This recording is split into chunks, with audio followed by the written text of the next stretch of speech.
Minute आपको हम रोकना भी चाहेंगे क्योंकि फेडरल बैंक के नंबर्स इस वक्त फ्लैश हो रहे हैं। मुनाफा जो है बड़ा है, 529 करोड़ से मुनाफे का आंकड़ा जो है 804 करोड़ पर आता हुआ दिखा है। फेडरल बैंक के नंबर्स का इंतजार था और इस वक्त अगर आप देखेंगे फेडरल बैंक के नतीजे जो हैं आपके टीवी स्क्रीन पर मुनाफे के आंकड़े में बढ़त इस वक्त पोस्ट होती हुई दिखी है। क्लियरली अगर यहाँ पर नेट इंटरेस्ट इनकम के डेटा की बात करें, अनुमान यही था कि फेडरल बैंक के नतीजे post HDFC bank good set of numbers, federal bank से भी उम्मीदें ये थी कि अच्छे नंबर्स आते हुए दिखेंगे और on the face of it इस वक्त जो आंकड़ा हमारे पास है नेट NPA भी 0.7% पर इंटैक्ट रहे on a Q basis. Stock भी एक रिएक्शन यहाँ पर दिखा रहा है, ऑलमोस्ट 0.5% के अप मूव यहाँ पर आप देखेंगे फेडरल बैंक के स्टॉक पे इस वक्त नजर आ रहे हैं। प्रोविजंस की अगर बात करें, हम देख रहे हैं प्रोविजंस का आंकड़ा जो है 267 करोड़ से 198 करोड़ पर आता हुआ दिखा है।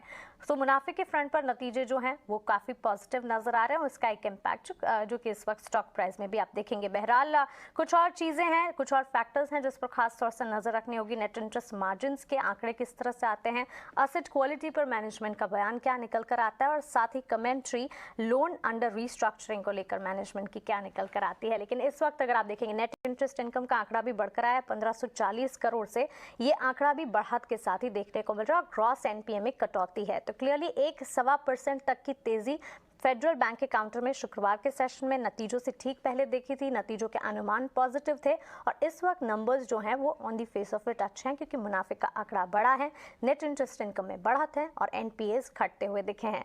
Nirav, coming back to you quickly, Federal Bank पर सबसे पहले आप अपना टेक दीजिए क्योंकि नंबर्स के बाद एक रिएक्शन हम देख रहे हैं, पॉजिटिव रिएक्शन नतीजों का ही इस वक्त नजर आ रहा है। ऑलमोस्ट 140 के लेवल्स पर फेडरल बैंक ट्रेड करता हुआ।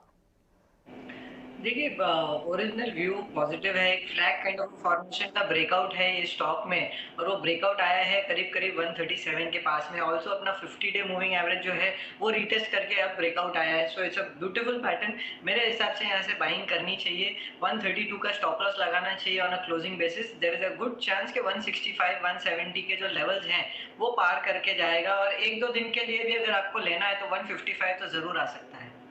155 तक के levels on a short term basis intraday perspective तो नहीं, लेकिन 2 से 3 ट्रेडिंग सेशंस में नजर आ सकते हैं। चार्ट स्ट्रक्चर पॉजिटिव नजर आ रहे हैं और फेडरल बैंक अच्छे नतीजों के दम पर इस वक्त रिएक्ट कर